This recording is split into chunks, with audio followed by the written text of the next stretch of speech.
Hey guys, it's your girl, Miss Amy, coming at you from quarantine, and today we're going to talk about bonding and relationships. 'Cause you and me, we're like brothers, only closer.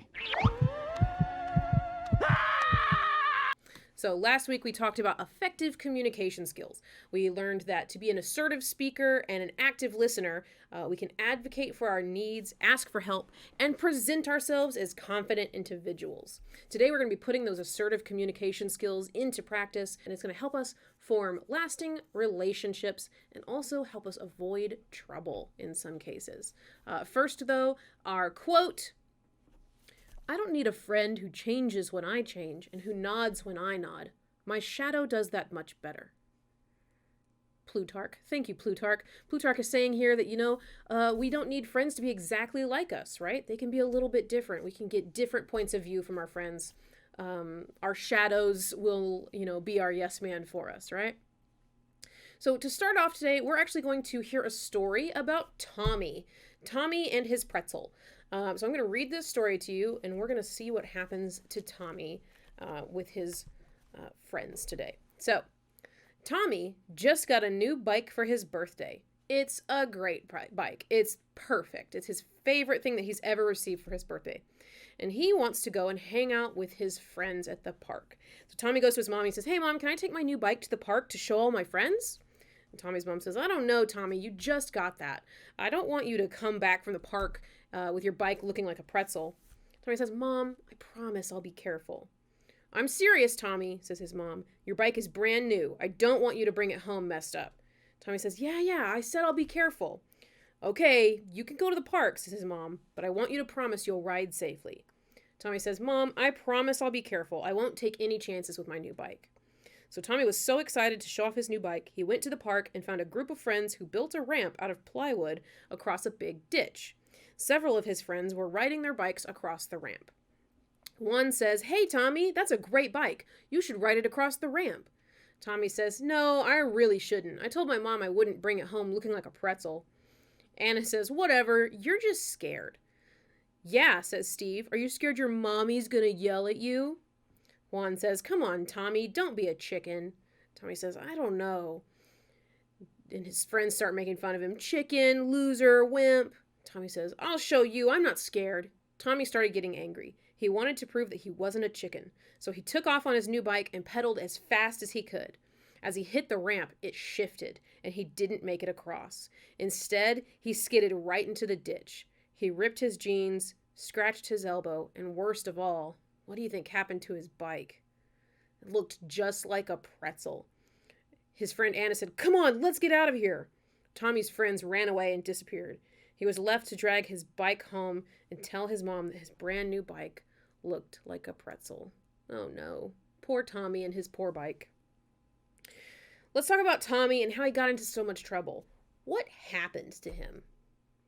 What do we call it when people try to get us to do something that we don't want to do? What do we call that? That's peer pressure, right? When people are trying to get us to do something we don't want to. So Tommy went down the wrong road and he gave in to the peer pressure, and as a consequence, he ruined his brand new bike. Remember in lesson 1 when we talked about our dream car and how we weren't going to let our friends drive it or any other people drive it except us because it was the only one we were going to get? Well, giving into peer pressure is a lot like letting your friends drive your car. It gives them control over you and your decisions. Who should be in control of your decisions? You should, right? We're all responsible for making our own decisions. We will all face peer pressure in our lives, but our job is to learn how to deal with it and overcome it. Otherwise, we may end up like Tommy and have something ruined or making bad decisions that'll lead to consequences, negative ones. So we talked about peer pressure. A peer, to give a little more definition to that, is someone that is close to your age, such as a classmate. So someone in school with you, your friends, but not people like your teachers or your parents. If your teachers or your parents are trying to get you to do something, it's probably because they want what's best for you. If your friends are, Hopefully they want what's best for you, but they might not. So to help us avoid peer pressure, we're going to learn some peer pressure refusal strategies. Learning these strategies will help you if you feel uncomfortable in a situation, and will give you a plan on how to deal with situations that you might get into. So we have 9 peer pressure refusal strategies. If you look at page 10 of your workbooks, if you have workbooks, if we were in person and live, we would get to play bingo with this, but we don't get to do that. So today we're just going to go over what the strategies are, and we're going to do a few scenarios. So as I tell you each peer pressure refusal strategy, you can write them down on page 10. You have a space for each one. So number 1 is to steer clear. Steer clear will help you avoid peer pressure situations before they even start.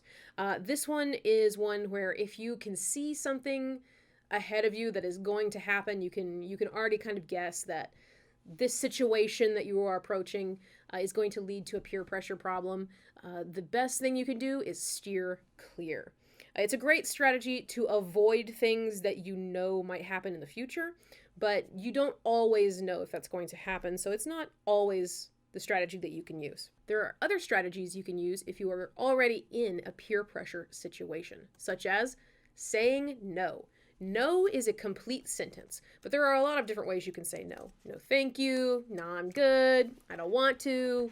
There are a lot of different ways to say no to a situation. So this one, if somebody's trying to get you to do something, say no. Next, walk away.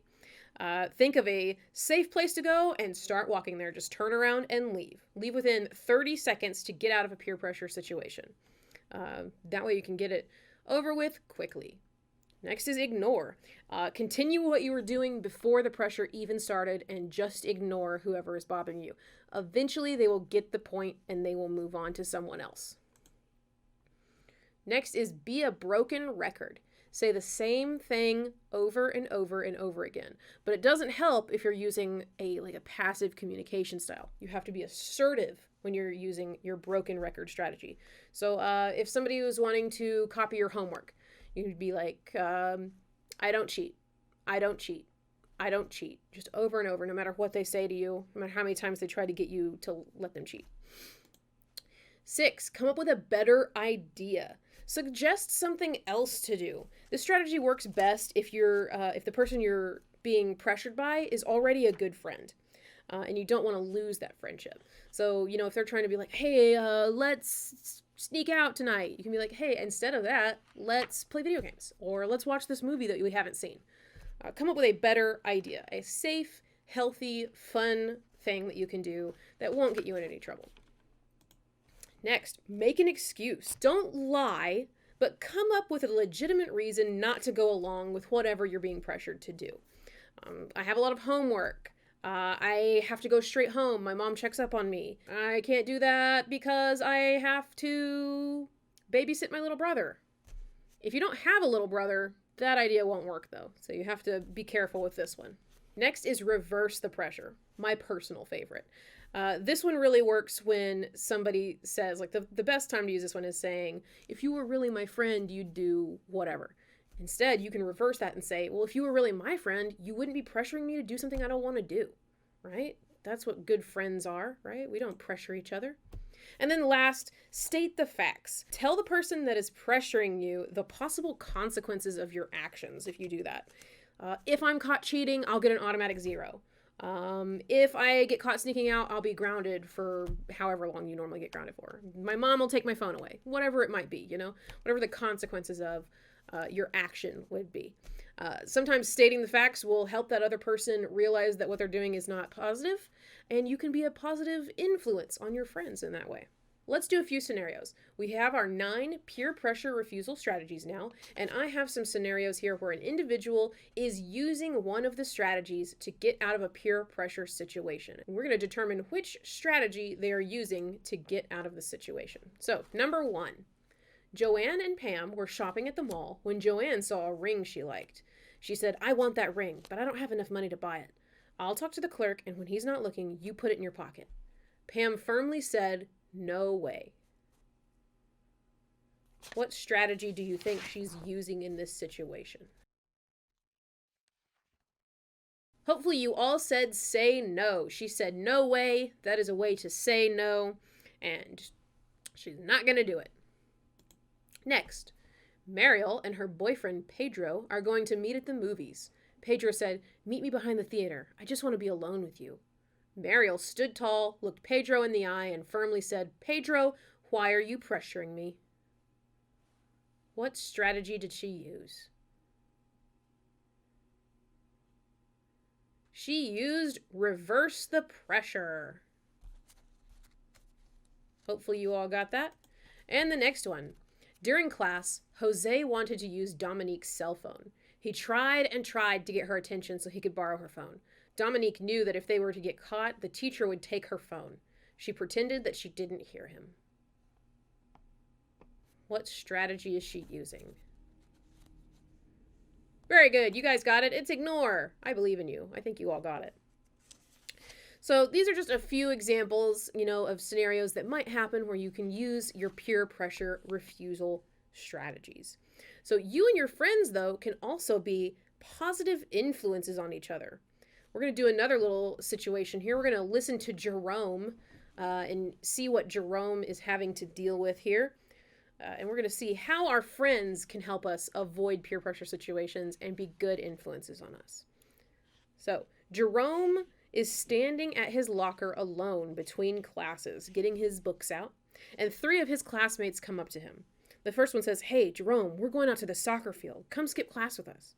The other one says, "Yeah, it's no big deal. No one's even going to notice." And the third one says, "You're not scared to skip, are you, Jerome?" So Jerome's classmates are trying to pressure him to skip class. Were they trying to influence him to make a responsible decision or an irresponsible one? Irresponsible, that's right. So his classmates are not interested in doing what's best for Jerome. They just want to have a good time. In this situation, it's 3 against 1. I don't know about you, but I think that would be really hard to avoid that kind of pressure. If you're the only one who's being sort of surrounded by other people and they're trying to get you to do something you don't want to do or that might not be in your best interest. It's way harder to win a tug of war if you're the only person on your team. So let's try this again. And this time, Jerome's not alone. Jerome is standing at his locker with his friends between classes. So he has some friends with him this time. And those same classmates come up to him. They say the same stuff. "Hey, we're going to go to the soccer field. We're going to skip. It's no big deal. No one's going to notice. You're not scared, are you, Jerome?" But this time, Jerome has his friends around him. And his friends say, "Jerome, you have a test next period. You can't skip." "Yeah, imagine if the coach found out," says his other friend. "He'd kick you off the team." And friend 3 says, "Hey, let's all go to class before we get into trouble." And so Jerome says, "Yeah, thanks for reminding me about that test. Let's go to class." So in this situation, Jerome isn't being hounded by a whole bunch of people and surrounded by people who don't have the best interest for him. He's with his friends, and his friends are being positive role models for him. They thought about the negative consequences and helped him decide what he should do and what was more positive for him. Do you think it was a lot easier for Jerome to say no when he has his friends backing him up? I feel like it probably was. It's easier to make healthy decisions when you have people who support you and who make good decisions themselves, actually. So, like Jerome, you can choose your friends. Hanging out with people who are positive influences, who have positive qualities, those are the best strategies to avoid negative peer pressure. Good friends will look out for you, and hopefully you're a good friend to other people and you look out for them as well. If you hang out with people who usually make good decisions, you're less likely to be pressured to do things you don't want to do because you already know that those people have your back and they're going to look out for you. So, too long, didn't read. There are many ways to avoid peer pressure. You just have to pick the best strategy for each situation. And friends who encourage us to make healthy decisions help us stay focused on our goals. All right, guys, thank you so much. Next week, we're actually going to start talking about substances. We're going to talk about alcohol. So I'll see you then. Bye, guys.